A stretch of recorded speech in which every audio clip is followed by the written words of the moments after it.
Right. Just for members in the public and Sergeant Hudspeth, Councillor Kathleen Pearson, the town mayor, will be chairing the meeting, and she's the lady with the civic insignia around the neck, and she's on the top line of my screen. I don't know where she is on anybody else's mind.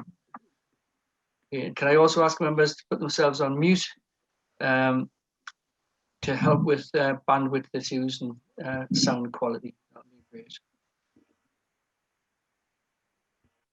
Okay. Chairman, the first item on the agenda.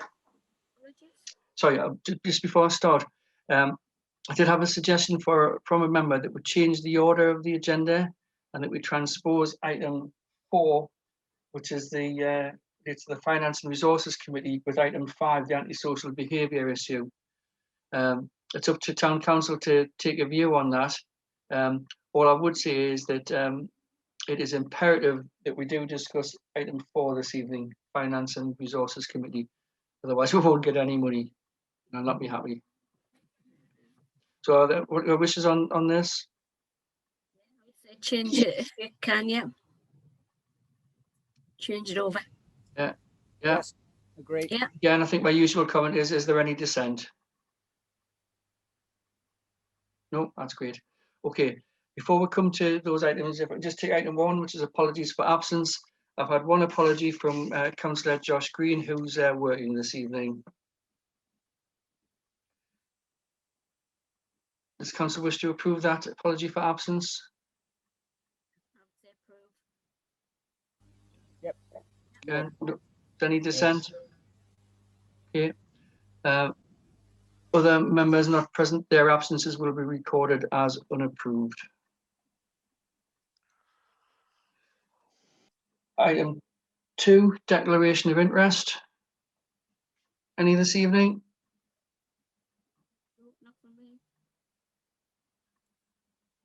The silence is deafening. I take that's a no. Yeah. Item 3 is public participation. Excuse me. What are members' wishes on a time allowance? Half an hour, I would say about 15 minutes. So, Madam Mayor, may I propose we have the normal 30 minutes, but if needs and necessitates, then we extend it accordingly. it's going to be when you're saying that you just mean normal public participation. It's not with regarding the antisocial behaviour, because that's the next item on the agenda. Yeah, no. Or can you not hear me? Am I going quiet again? Sorry. I can hear you, Councillor No, Pearson. I can hear you. I think that's fine. Councillor Alban, you're on mute. Madam Mayor, we'll have the normal participation as 30 minutes. And then obviously, if you wish to, or if somebody wishes to propose a motion to suspend standing orders so that the public can make comments under the article on antisocial behaviour, then that's a separate item. But so I would suggest if we might follow that routine, the normal, and then a suspension of standing orders if necessary at the appropriate time. Okay with everyone? Looks like it to me. Okay, public participation then. So the public wishing to speak? I've got 1, 2, 3, 4 members of the public. Is that right, Town Clerk? Yep. There's none of them come off mute, so. Oh, Lindsay, do you wish to speak? Well, I just wanted to speak regarding the antisocial issues, really. But are we just going to discuss them as we go? Or? Well, it is a separate. It's awkward because I want to say stuff about it, but then I don't want to be like, I don't want to repeat what's going to be already said. Do you know what I mean? Well, if there's nothing else, then we'll have to move on to the other item, antisocial. Okay. Madam Mayor? So, yeah, yes, Councillor Hopper. In the past, we've raised the items, and things have come up during the item, and members of the public haven't had a chance to respond.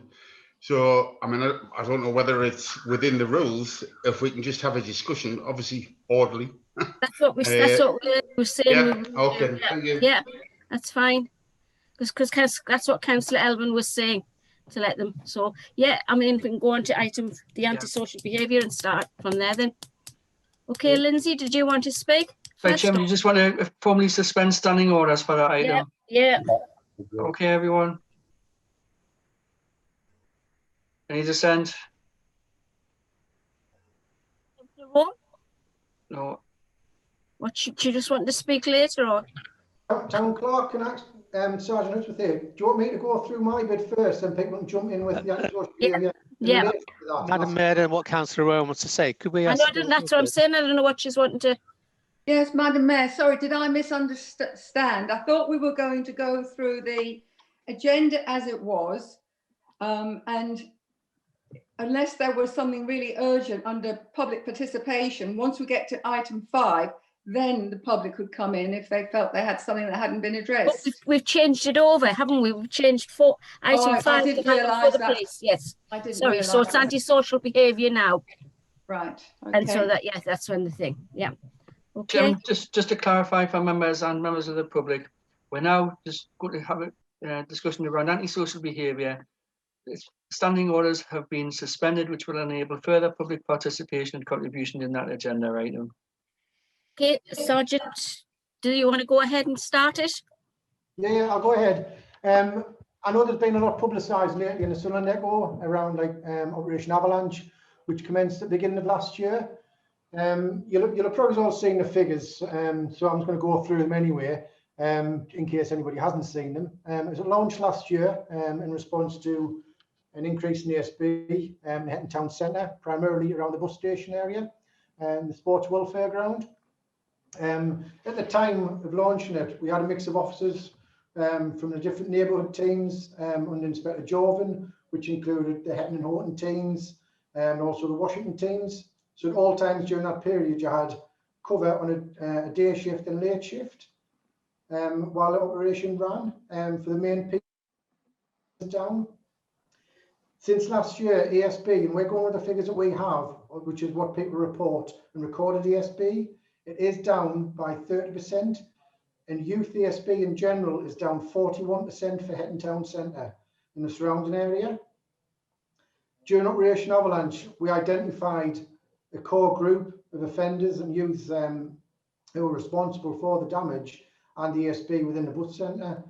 They were served Griffin forms, which is a kind of a behavioural contract, taken to, spoken to the parents, spoken to in conjunction with the council ESB team, and Gen 2, if that was appropriate, if they're living in Gen 2 housing, because there's certain actions you can do to the parents if they are living in Gen 2 housing, which I'll not go into, but it is an action that we can take.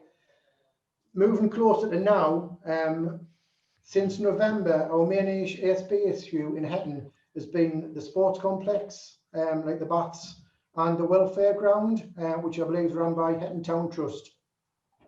I had a meeting with Hetton Town Trust in December, around about the 17th of December, with the chair, Alex Scullion, the manager, Kim, and another member who I don't know the name, I think it was James or Jim. We discussed the issues they were having. What was happening was the kids were getting into the welfare stands and that caused damage there. Sorry, my phone's going off. They caused damage there and they were getting in. When police were turning up, they were just running off. And I'm sure everybody's aware with the welfare football ground, there's so many escape routes for them to do, it was making it almost impossible for police to actually get hold of them. Because as soon as they heard us coming in, they were actually, Hetton Town Trust give us a key for the gates to get in. As soon as we were coming in, they were running off, jumping over fences, over towards the park, Springfield Estate, and down the bank up towards Peatcar, they're going over there. However, since the meeting, I attended the meeting and spoke to the Town Trust, give them some crime prevention advice that they're going to put in place, which is anti-climb paint, increasing the wall where the kids were getting in. We've had no reported issues since that meeting in December of the kids getting into the welfare ground.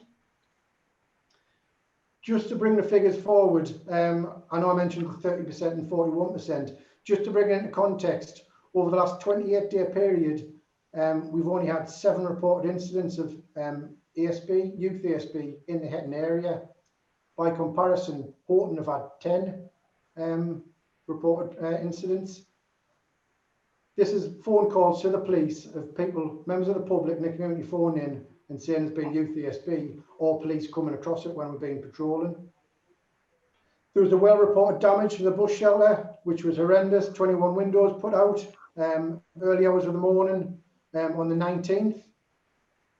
Due to a member of the public coming forward, giving us information, we were able to identify the individual responsible, which was a 14-year-old youth. What he was doing at 4 in the morning, I don't know. He was arrested at his home address, taken to the police station, interviewed, and as a result of the evidence that we gained, he fully admitted the offence. So he's going to be going to a youth offending panel, and will be dealt with via that youth justice. One of the main issues we had with identifying that, obviously the member of the public came forward and we were able to get some information and intelligence, was a CCTV. Our phone Nexus removed the CCTV from the bus station well over a year ago due to funding. The only CCTV that we have covering that bus station is a 3G camera that's from the Civic Centre that's viewed there. And on an evening, it didn't pick it up because it's of such poor quality. You're never ever going to ID anyone. Obviously, CCTV, it's only as good as it is, really. If somebody's got masks on, like with the COVID stuff now, that's what we're finding. Hoods and masks on, it could be 4G HD camera. You ain't going to identify them. So this is where we need members of the public to come forward, like they have, and assist the police, communicate with us, and let them know it's your community that they're blighting. So we need that help, which we've had in this instance. And obviously we've got a positive result straight away. That individual has been off the street since then. As far as we're aware, anyway, we've had no further issues.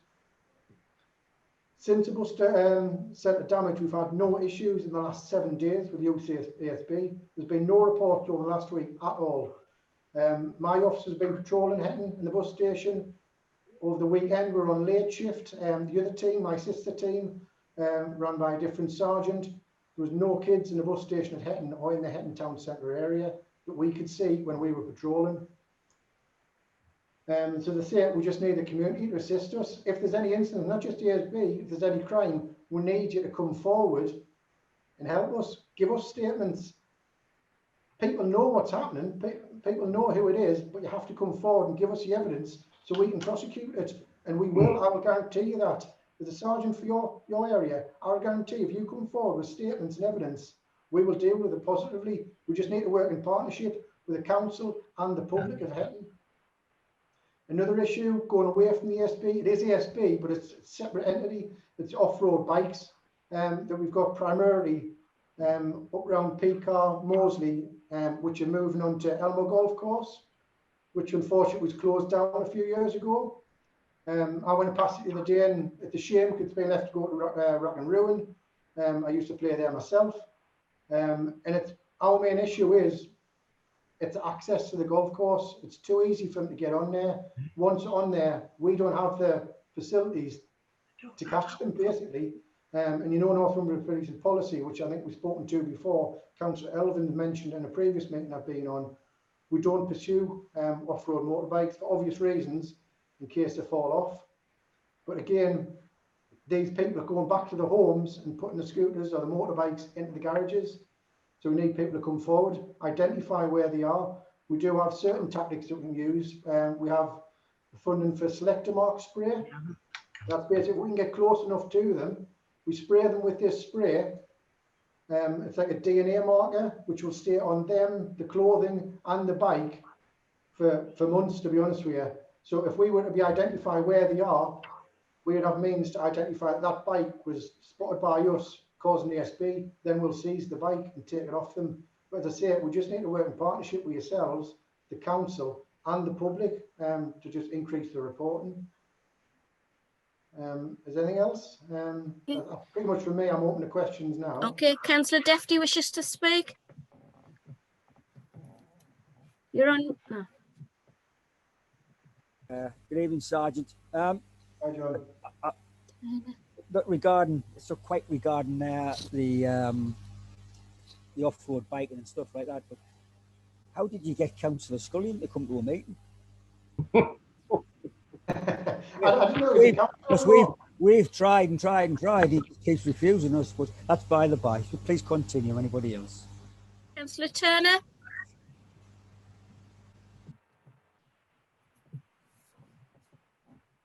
Good evening, Sergeant. There's just a couple of things. It seems as though it's like a coincidence that we had a public meeting on the 24th of January last year, and the trouble seems to have started again in the bus station like a year later. And I'm wondering if has anyone who's been arrested, have they been arrested in the past? And of course, the 12 months, where they've been prosecuted, if the 12 months is up. Yeah, Councillor, we haven't been seeing ESB in the bus station other than that damage. We haven't had any reported, and we haven't seen it when we've been driving past there. So it wasn't the same ones that did it last time? The individual we arrested for the bus damage is well known to us, I can say that. And he has been visited by us before. He's the key individual, which thankfully, through the public's help, we've managed to identify, pursue and prosecute. And then the one at Easton Lane was done a few days later, wasn't it? Some of the bus stops up there. Yeah, there's damage to Easton Lane bus station. It was on the 22nd, I believe. That was some kids at Easton Lane, not the same kids that knocked about down Hetton. They put a brick through the window. That was reported to us by Nexus, a passing bus driver. They haven't been identified, and there's no cameras to identify them as well up there. And I've noticed the one where the tavern is, that one has been put out, but I don't know when. I just happened to be waiting there, and I noticed that there was nothing in that bus shelter either. But I don't know when that's been done. I'm not aware of the one by the tavern, councillor. I've got a good relationship with Nexus as a result of this last thing, and from the previous Operation Avalanche. What we wanted to do initially with Nexus, but COVID stopped it. Nexus have got lots of things where they can go into schools and speak to the kids and try and educate them around, because the main issue we had last time, councillor, with Operation Avalanche, it wasn't so much the bus stops, it was the buses were getting stuff thrown at them and windows put in, which is obviously highly dangerous. Nexus have this problem, not just in Hetton, but they have it throughout Northumberland Police Force area, Newcastle, Washington, everywhere like that. So they've got the facilities where they can go into schools. They have their own educational unit, which will go into schools, speak to the kids, let them know the consequences of what's happening. And there's some horrendous video footage which they can show the kids. We were all trying to go and do that, but then COVID happened, so we haven't been able to do that. But that's not saying we're forgetting about it. That will happen as soon as we're able to. Nexus also have a bus that they can take into the schools that has been damaged previously. They've kept that bus to one side for educational purposes. And again, we're going to take that round Horton Comp and Hetton Comp. And we'll take it to the primaries as well, Hetton Primary, Hetton Lines. We'll take it up Easton Lane. I know it's not the primary kids who are doing the damage, but obviously they may be the next generation, so we need to get to them early. So we'll go and see them there. There's just another comment, if that's all right with you, Chair. Yeah. When you think of the number of pupils, say at Hetton School, there maybe be about 600, something like that, and then Horton Keeper will have about the same. So how many children, well, pupils, cause all this trouble? It's probably no more than 20, I would imagine. No, you're right. No, you're right. It's a minority. Last year, when we were serving the forms doing home visits, we probably did about 16, 17 visits. It was less than 20. There is a core bunch of individuals. I say we identified one last week, and he's been obviously arrested. Because that's what annoys me, when in the media you read about the area being like the Wild West, and it's not really. It's no worse than anywhere else, and it just brings when you read that in the media, it's bringing the area down. And if we want to bring employment here, there could be someone wanting to start up at the Rayton Meadows, not Rayton Meadows, the business park at Rayton Bridge, and also Hetton Lines Industrial Estate, and that could stop that company coming when they read that sort of thing. And to me, it's no worse than anywhere else. No, I agree with you, councillor. I cover lots of areas, not just Hetton. I cover from all the way from Cox Green, Penshire, Shiny Row, down through Fence Houses, East Rayton, Hetton, Easton Lane. I cover quite a large area, and I see these. the youth disorder is particularly prevalent at Shiny Row, as well as Horton, which is quite well publicised around about Horton side area and in the town centre. So it's not just Hetton, but I know this Hetton's your main concern in your area. And if there's any issues there, I'll help to deal with them, because I like Hetton. I've got a concern for Hetton, my area.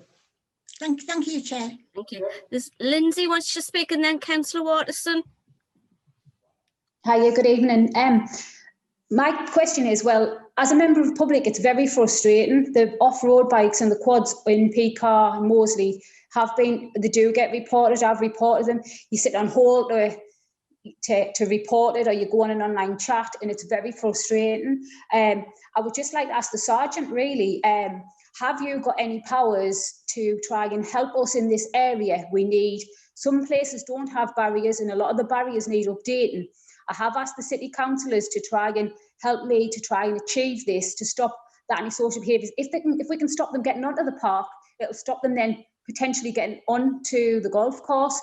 But to be honest with you, I feel like I'm hitting my head against the wall, and I'm just wondering if you have any powers or if you have any contacts and something can be done to help. That's all. Thank you. Yeah, Lindsay, obviously, as a police force, it's a council issue regarding the barriers and stuff. Inspector Jovan, he goes and chairs a meeting with Sunderland Civic with councillors with regards to funding of barriers. And again, it comes down to the council to put those barriers in place. Police don't have funding to do that. Obviously, we would like them there. It would help eradicate the problem. But as you say, they're going through Peacock. We're aware of that. We can't catch them. We can't chase them. So we'll get stuck with that, really. However, if someone is able to come forward, they're living next door to somebody where these bikes are stored. If someone can come forward and identify this is where these bikes are coming from, yeah, we'll do visits to your address and we'll try and get them. Councillor Waterston, and then Councillor Hopper. Thank you, Chair. I'd like to thank Sergeant Hudspeth for attending tonight. And I would like to start off by saying at 3 o'clock this afternoon, I came through Hetton, 3 o'clock, and we had a lone motorbike rider, must have been about 14 to 15, going backwards and forwards in the Hetton Front Street, wheelies, spun round and doubled back on himself, caused massive, I mean, there was a load of traffic and a lot of bother. There was 3 or 4 people in Hetton, nobody saw him, you know, and nobody even bothered. You can't get that reported. You know, if you're out and about and you see that, how do you report that? But it's going on the front street of Hetton. Obviously, that hasn't been reported because I've checked the jobs when I came in this afternoon. I'm on a late shift today. That has not been reported to the police. Well, that's the danger of the public them doing that. Phone 999 and then you will get through, just to say there's somebody doing that in Hetton Town Centre, which isn't acceptable. No, it certainly wasn't. It was disgraceful. I mean, I was in the car at the time, and he came up on our inside and cut us up and spun round again, and it could have been quite a bad situation. Yeah, that's a need reporting. That's one issue I want to bring up. The other one is about people, you know, contacting the police. I don't know how many phone calls I've had from members of the public reported issues, and nothing's changed, nothing's happened. One case in particular, I mentioned this to Inspector Jovan a while back, regarding a household that had a lady in who, well, I'm using the term lightly there, who was dealing drugs, selling drugs. There was all sorts of comings and goings, and it took this couple went through hell, and they didn't get any help whatsoever from the police, or very little. There was, you know, I know it was a rented property, but I brought it up a number of times and nothing was done about it. Right. Were they a victim of crime? Had they reported a crime, or was it just intelligence? Well, it was intelligence. I mean, yeah, they got on to Northumbria Police, and there were also Durham Police were involved. I mean, there was masses of things going on, and nothing was done for months. A crime where you have to have a contract with them, where we have to agree to get back with them, and that's monitored by their sergeant. So the officers dealing would have to get back before it would be closed down by a sergeant. So if there's a crime, you would get updated if it's for intelligence, there may be a reason why they couldn't update them as to what's happening. Maybe confidential. Yeah, I appreciate that, Sergeant Hudspeth, but what do these people do in the meantime when they're going through this absolute living hell of antisocial behaviour in an evening, you know, middle of the night? Yeah, it was absolutely horrendous. Yeah, it was horrendous what they went through. We work alongside the council ASB team. It's not just the police who deal with the ASB. The council have a dedicated ASB team, which we'll work with. Again, if it's Gen 2 property, we work with Gen 2, who also have an ASB team. There's been numerous occasions and incidents where we've had people evicted, served them ABAs, which is an acceptable behaviour agreement, and got them out of those properties if they're having that. I can't comment on one situation because I don't know about that. Yeah, well, in future, yeah, I mean, if somebody's getting no support or help like that, when they approach you, email Inspector Jovan and he'll pass it to me, or he'll pass it to the other sergeant, and we'll look at it ourselves. Well, yeah, and the other thing I wanted to mention was Matt Murchie's. I mean, we've been talking about the youth disorder in Hetton. I don't think that it's not just the kids. You know, to be quite honest, recently in Hetton, I haven't seen a great lot of children hanging around as we did prior to Operation Avalanche. And last year, before Operation Avalanche, they were making Hetton a no-go area for older people. And it's no good trying to cream over that or pretend it wasn't happening. Hetton was in a bad state earlier on last year. You couldn't walk through the centre of Hetton when it got dark. You couldn't visit Tesco's when it got dark. And Operation Avalanche did what it set out to do. And it stopped the kids from congregating outside of Tesco's, which was great. And we're not seeing a great deal of that now. I haven't seen a great deal of young youths hanging around Hetton. But what's happening is there's videos come on Facebook of showing people going around the streets, trying cars, going into yards, stealing lead off roofs. And they're putting the CCTV footage on. We don't ever hear of anything coming of it. It is going on. And you know, a lot of the times people, I think they're actually getting to the stage where they don't even want to bother reporting it because nothing seems to happen. Yeah, Councillor, I'll just go back to that car that crashed at McMurchie's on the 15th it was. It crashed, yeah. We got the job phoned in at, it was 10:10 at night, out at McMurchie's. Basically, the car's gone into the wall there, it's crashed. McMurchie's hasn't been targeted for any reason. The car's been the stolen Subaru motor vehicle that was crashed there. As they've got out, the 3 lads have got out and ran away and tried to set fire as they run away, probably to destroy evidence. They haven't been identified as yet. The CCTV isn't good enough to identify them because they believe they had hoods and masks on.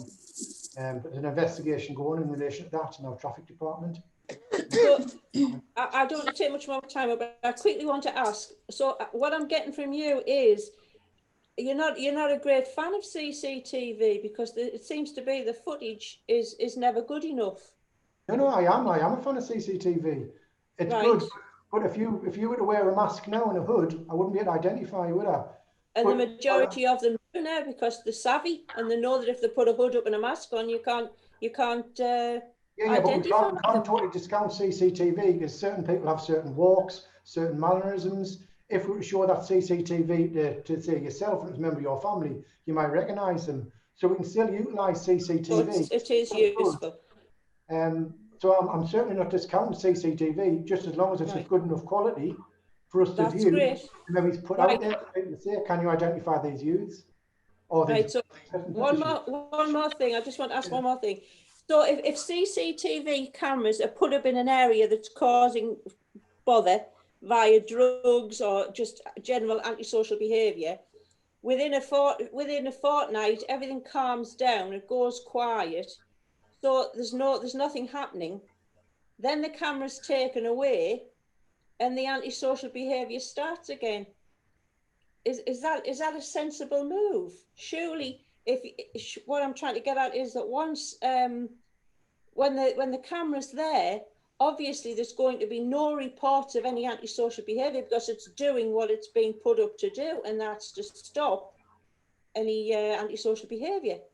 Yeah, Councillor, what I need to confirm you, they're not police cameras. We don't fund the police cameras. We don't have funding for cameras. It's council cameras. I'm asking a question, Sergeant Hudspeth. Do you agree that if the CCTV camera is there, it's going to stop the antisocial behaviour?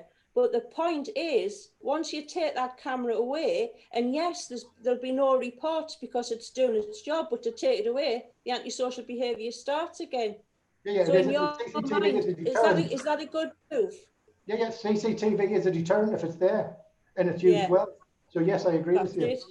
So it shouldn't be taken away. Thank you. Ideally Thanks not. very much. It's obviously for evidence for the police. We want as much evidence as we can.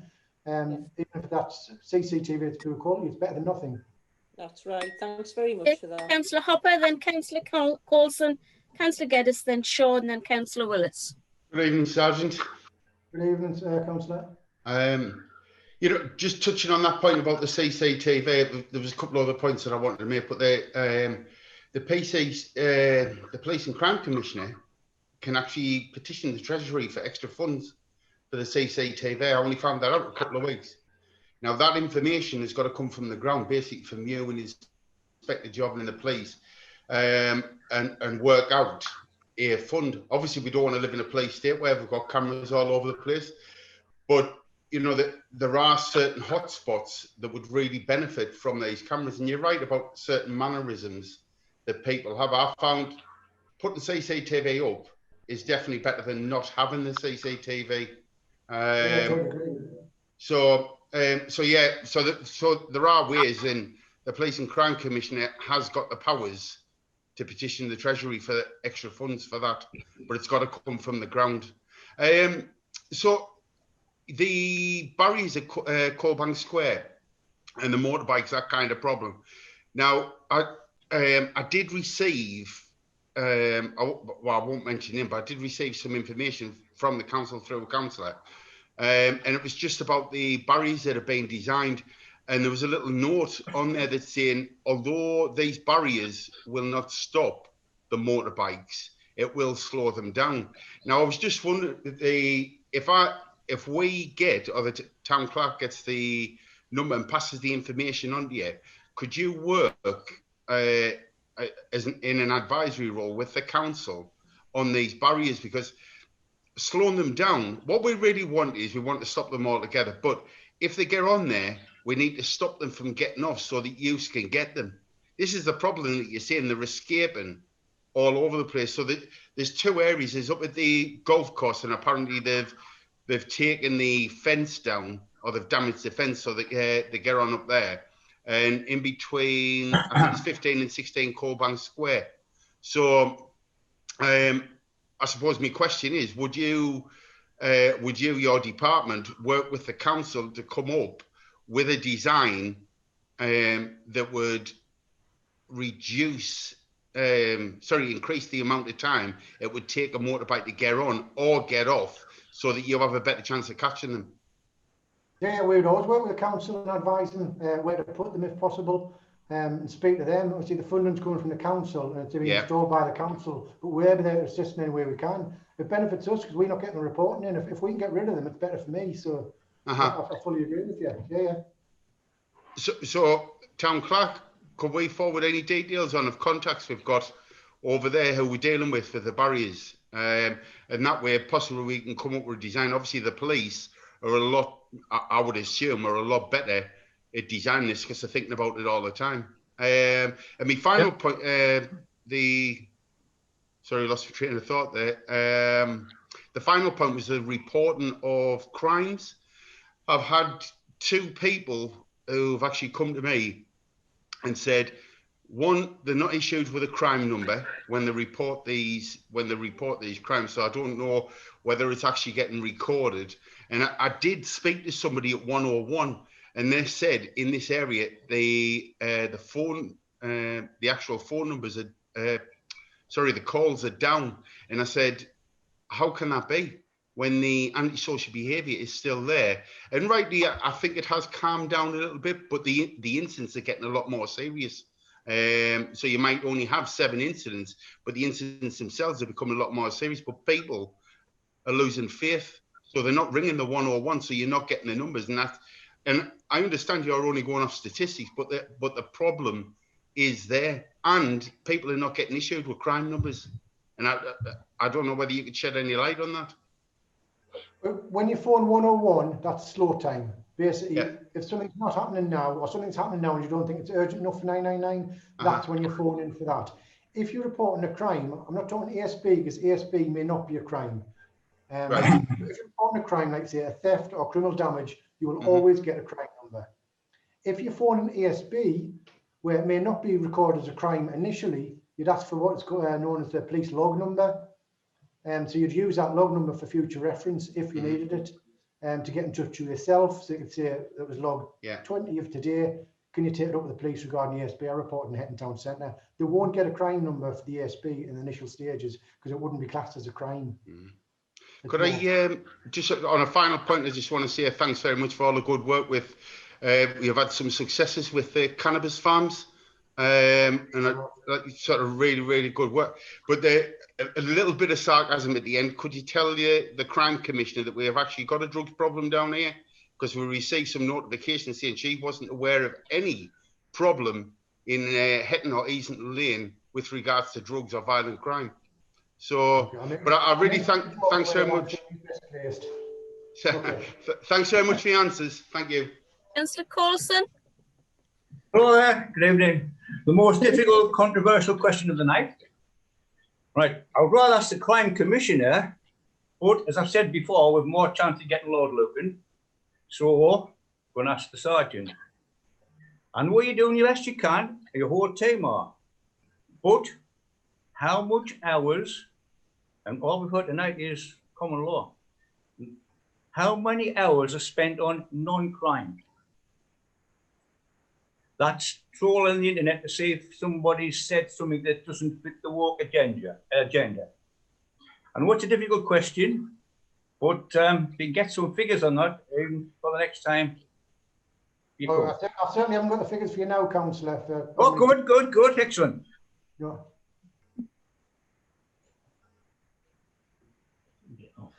Is there anything else? Or? Yeah, is that it? Yeah. Yeah. What it said is you've got the figures now. No, I haven't got the figures now. You haven't got the figures. Send you them. I couldn't tell you how long we spend not dealing with crime issues. Or because I mean, the thing is, most people tonight would rather you go on to actual crime rather than non-crime. To me, that's common sense. Right. Okay.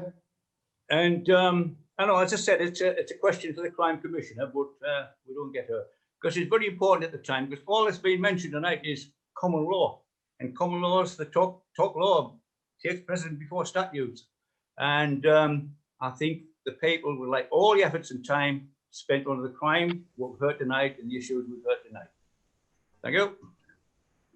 Yeah, this one, you next. Me? Yes. Thank you. Neil, could I ask you a question straight off the bat? How many officers do you have available on a normal shift? On my neighbourhood team, I have three. Right. 3 police officers and 2 police community support officers. There's a sister team who have the same, who work alternative shifts to us. But on top of that, Dave, you've also got the response police officers, who may be at the moment probably putting about 28 officers to cover the Southern Area Command.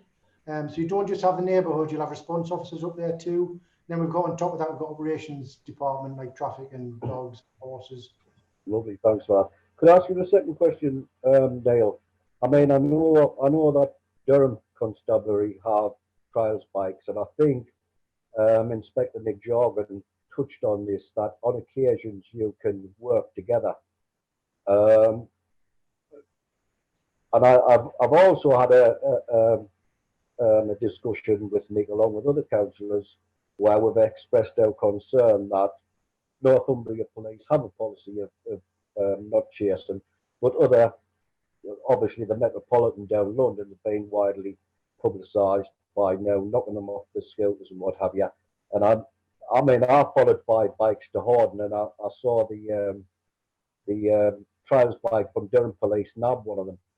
So, I mean, if that is the case, when could that be reviewed? Because obviously, if other forces are doing it, you know, there might be a change of heart just on that. But that's it for my two questions to you. I want to, if I may, Madam Mayor, move on to Councillor Turner's comments, because there were... John, motorbikes first. Yes, please.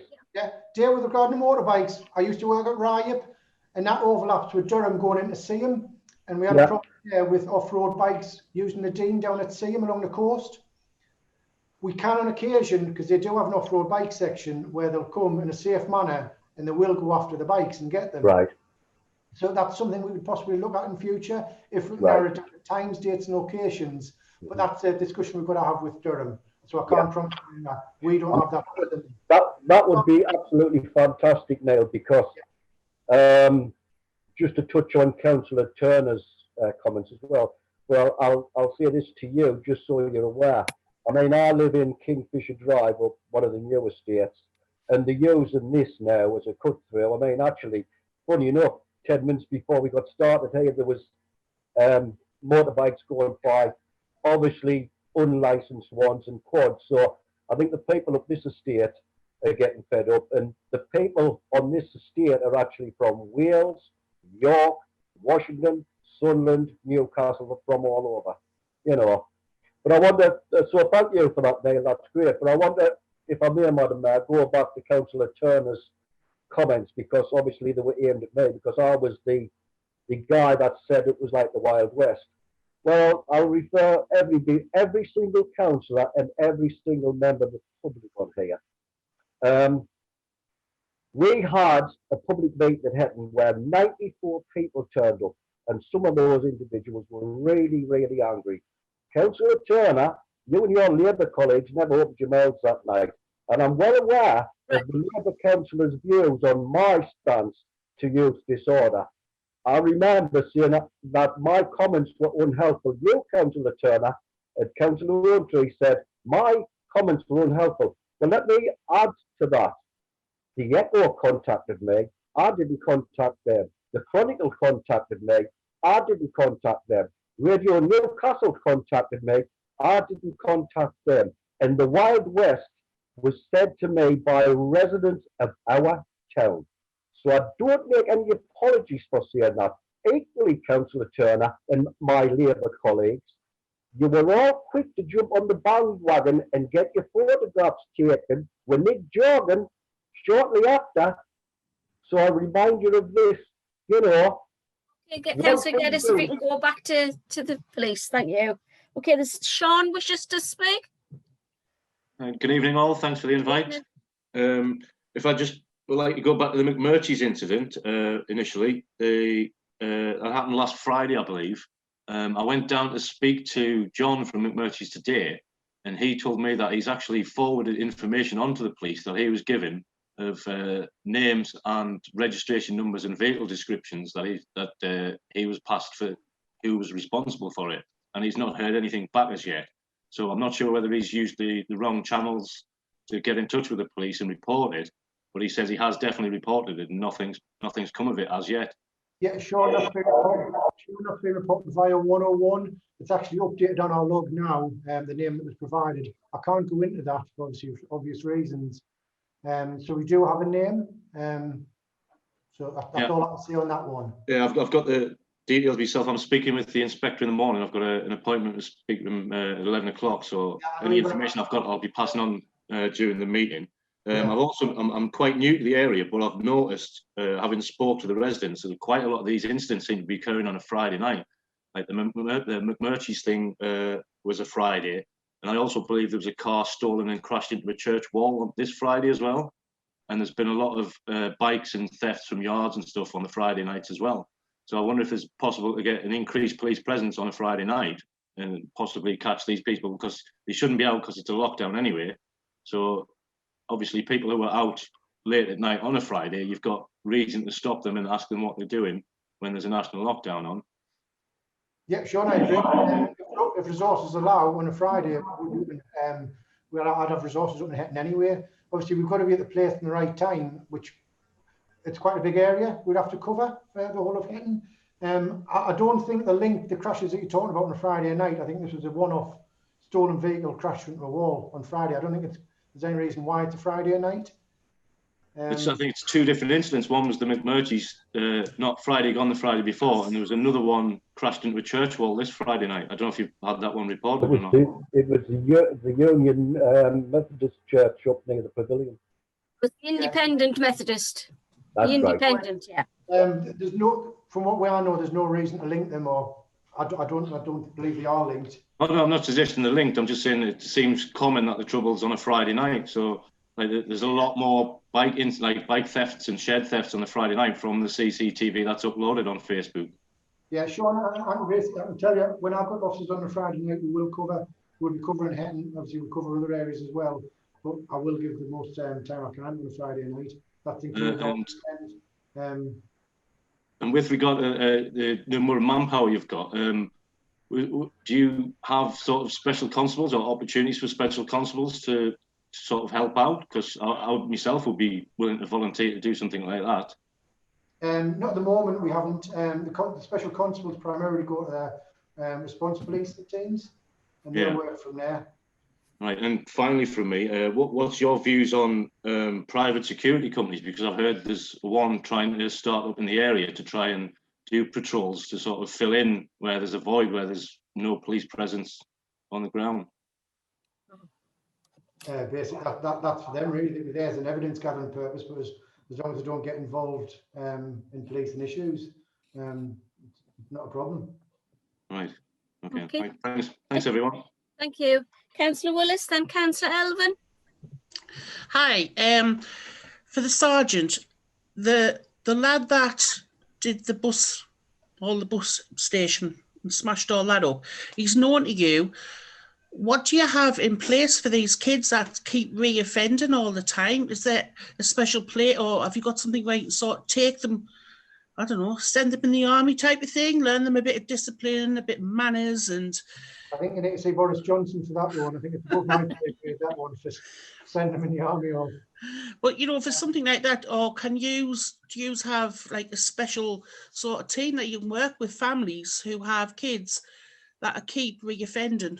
Yeah, basically what will happen is, with them being a juvenile under 16, they'll be given a youth offending caseworker and go on a youth panel.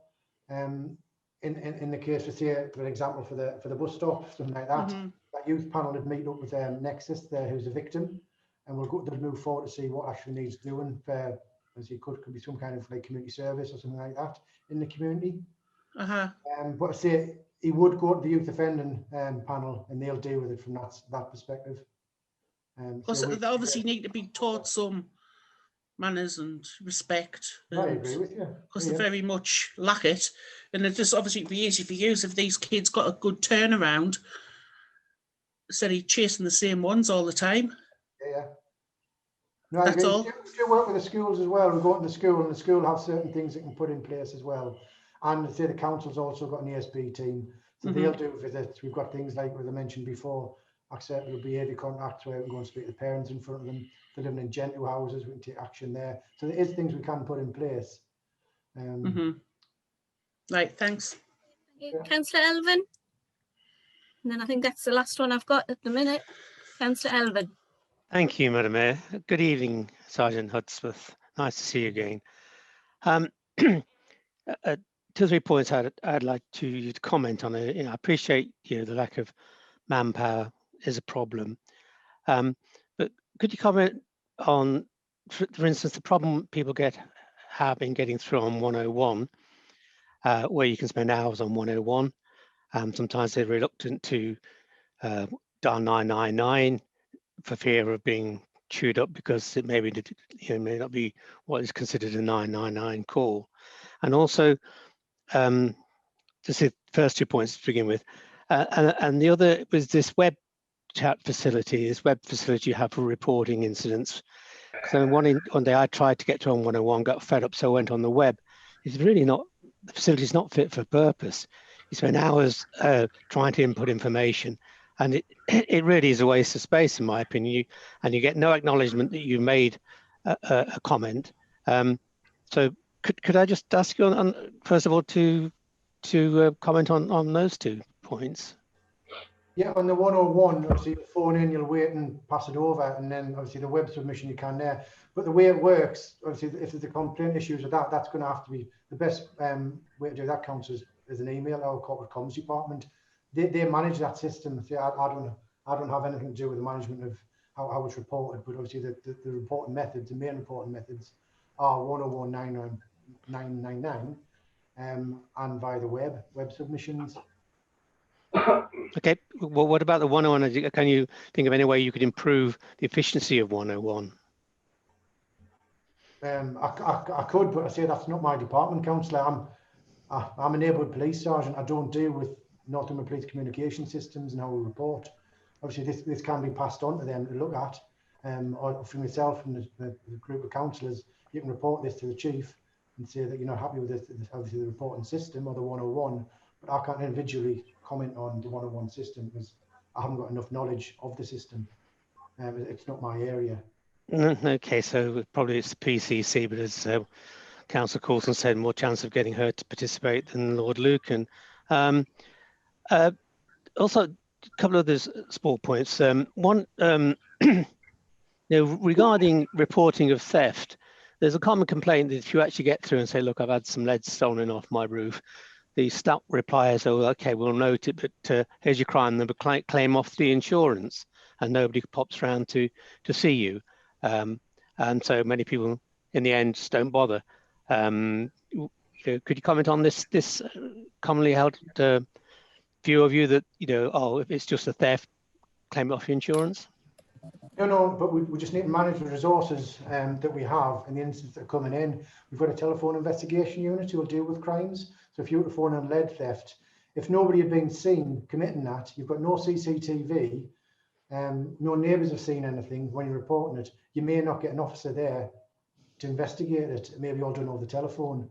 A lot of times we were having issues with lead theft last year. The investigation unit will get in touch with myself and say, have you got any officers who can go and do some house to house around the area, which we will do. But that's the system we have in place at this moment. You won't always get a police officer come to see you now if you report a crime. So a crime, if somebody gets all the lead stolen off the room, is one obviously that's not prioritised, despite all the stress and the hassle it causes people. So people can carry on nicking lead with almost impunity. No, it's evidence based. If you would phone me and said you had CCTV, the offenders, you'd have it. Or there was Joe Bloggs down the street. You'd have an officer out who would visit you, do the house to house, see CCTV, and investigate proportionately like that. But it's every crime has to be taken individually, really.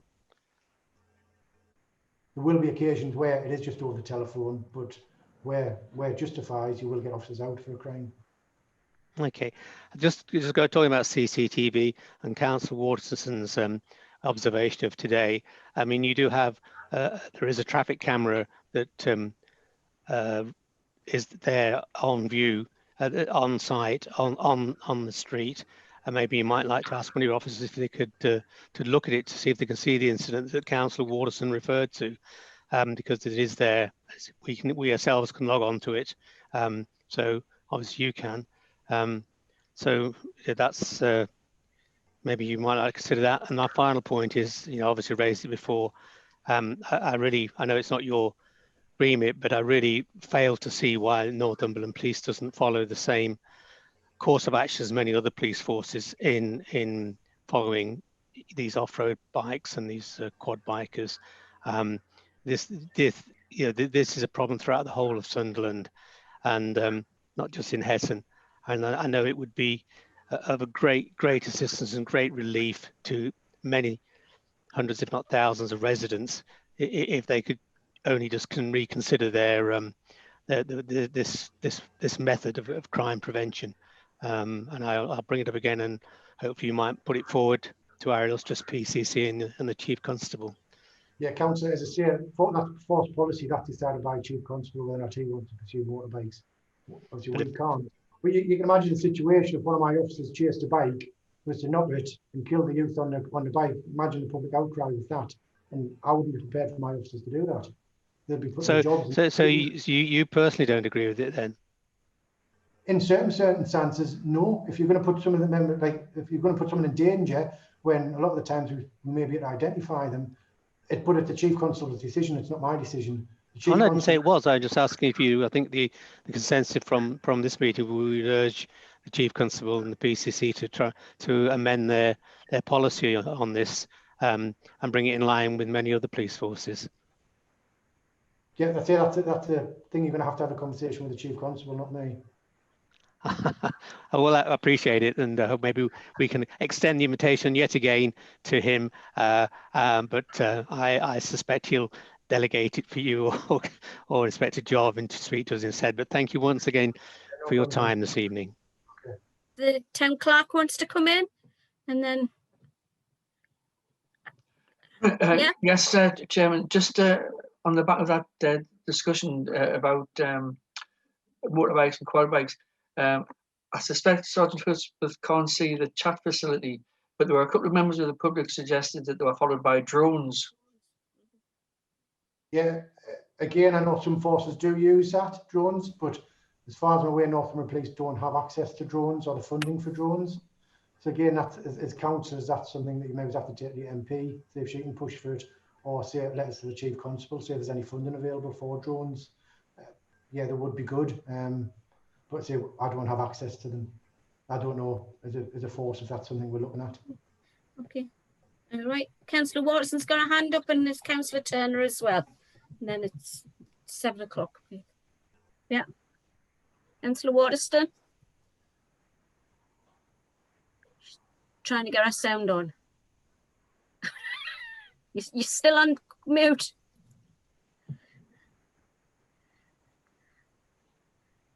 No. Yes, thank you, Chair. Sorry about that. Just quickly, I would just like to say, can Sergeant Hudspeth leave his email address, as I actually do have an email that a member of the public has sent to me today with a number of leads and issues that he wants to have addressed, but he wanted to stay anonymous. So would I be able to send that to you, Sergeant? Yeah, just ask the chair and I'll pass it on to you. Thank you.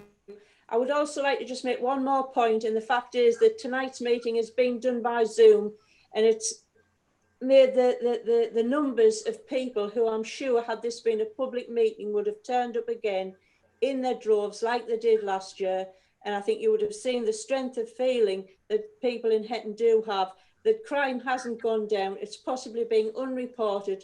It's not being seen. People are feeling a little bit deflated, but it certainly is still going on, massively so. If it's down to bins being, theft of bins being taken and burnt out, it's happening all the time, incident after incident. And as I say, if it hadn't been a Zoom meeting, I think you would have seen the strength of feeling in Hetton that things aren't great and that we need a more police presence. And again, I understand the reasons why, but we do have issues that need to be addressed. But once again, I'd like to thank you, Sergeant, for coming in and answering questions. Okay. Thank you. Thank you, Councillor. Turner. Oh, thanks, Chair. This is just an answer really to Councillor Geddes. I've got to say that as Sunderland City Councillors representing the Hetton ward, we're in regular contact with the police, with the antisocial behaviour teams of both Gen 2 and Sunderland City Council. So we do our best. The trouble is, I don't put it on Facebook. I don't shout what I do. I just go quietly in the background and get on with my own business. And the other councillors actually do the same. With regard to the barriers, one of the problems is for that one in Coalbank Square, they've got to allow for prams to get through and disabled anyone in wheelchairs. So they've got to have priority, obviously, because it's a public footpath. So that's one of the reasons why they're trying to design this other one. And I'd like to thank Mr. Hudspeth as well, Sergeant Hudspeth, for tonight. It's been really good. And you can be assured that as councillors, we always try to support the police and help in any way we can. Thank you. Thank you, Councillor. I believe Councillor Defty wants to come back, and Lindsay, and then that should be enough, I think. Yeah, just as what last councillor just said, it would be lovely if you did report what you say you report back to Hetton Town Council from your council meetings. We do not get any input whatsoever from this. Just inform us. We're not asking for the full details. You say we've reported this, reported that. That's it. We're not asking for an essay from you every time you goes a long way. Lindsay, finally, no. Lindsay, I just want to say finally, going back to what Mrs. Turner's just said there, one of the places we want a barrier hasn't got any barrier at all. We would take anything there rather than have nothing there. So with regards to the design, there's a one outside where I live, and really they could have something like that. Something is better than nothing. Thank you. is anyone else wanting to speak, or is that it? Really, I can't see. Oh, Town Clerk's got his hand up.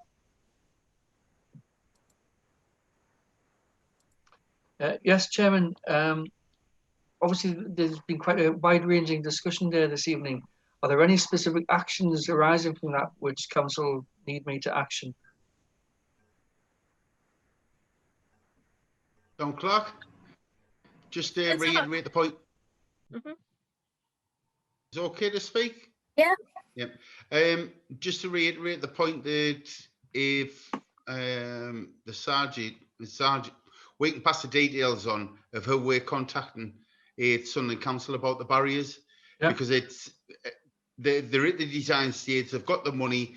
They're about to go in. What we don't want to do is put a barrier in that will not do anything and cost money. Yeah. Thank you. Thank you. What about drones? The battery, unless the police are going to use them, the battery time is less than 30 minutes. So I don't know, unless somebody else has got some other ideas, but generally speaking, with the that's one of the reasons why tracking drones aren't working, because the battery time's so short. Okay, and the other one which I picked up on was communication with Northumbria Police. Somebody mentioned website contact and something else. I got what it was. Any action along those lines?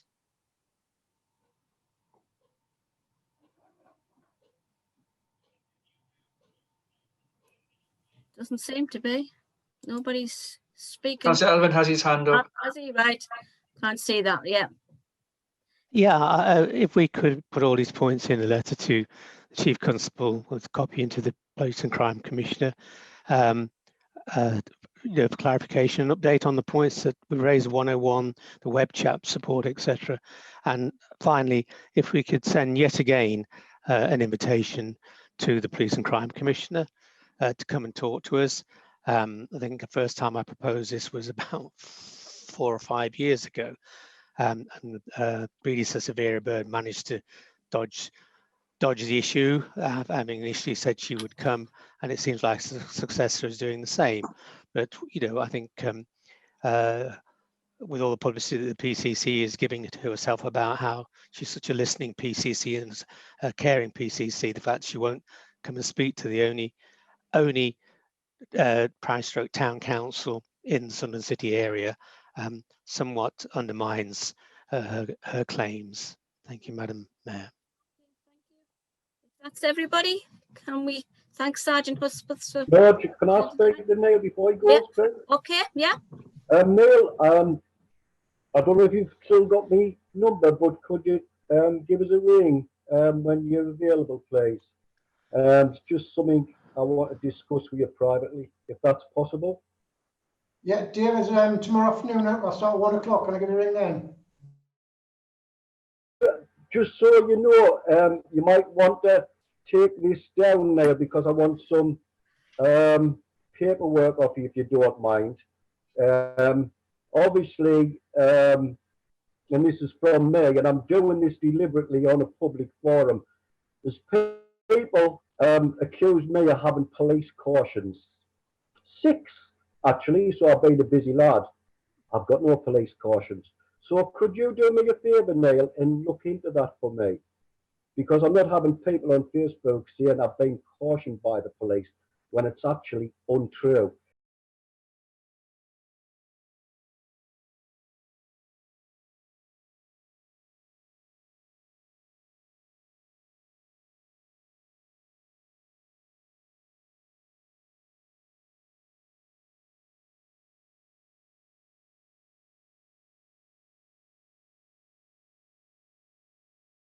Right, okay. We're Remove going off the progress, Madam Mayor. subject. I was going to say we're getting off the subject here.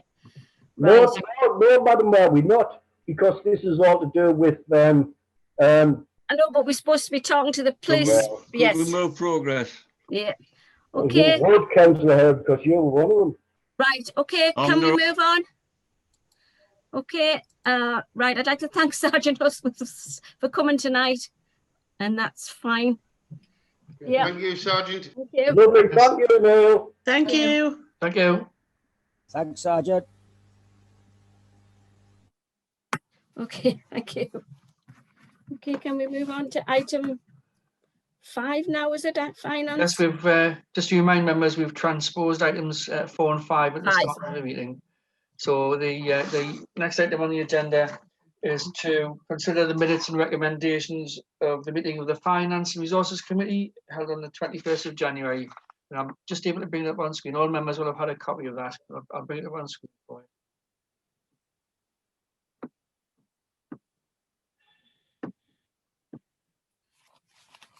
you. Ooh. Right.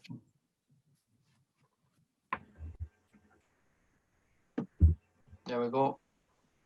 Oh, it's got... Right. So that was the minutes and recommendations of the meeting held last Thursday, the 21st of January.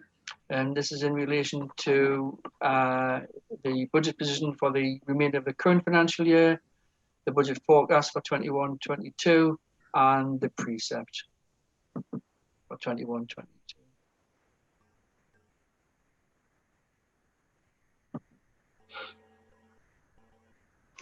Having a quick scroll down there. Hopefully all members have had the opportunity to have a thorough read. And the other items on there were relating to the computer replacement and a payment to the town clerk.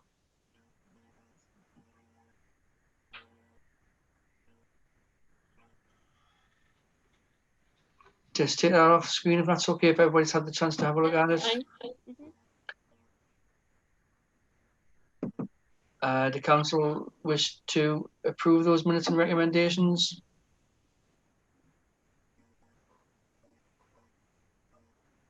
Madam Mayor, Yes, sorry, Councillor Elvin, yes. You wish to approve if them? nobody has any comments or observations to make, I propose that those minutes are adopted as a true record. Okay, Councillor Deputy's given a thumbs up there. I think that's a seconder. Nicholson, did you just want to second it or speak? No, just a second. No, you just second, right? Yeah, that's fine. So I think Councillor Deputy had his hand up. I don't know whether that was to second it ahead of Councillor Coulson. Whoever was first. Whoever was first.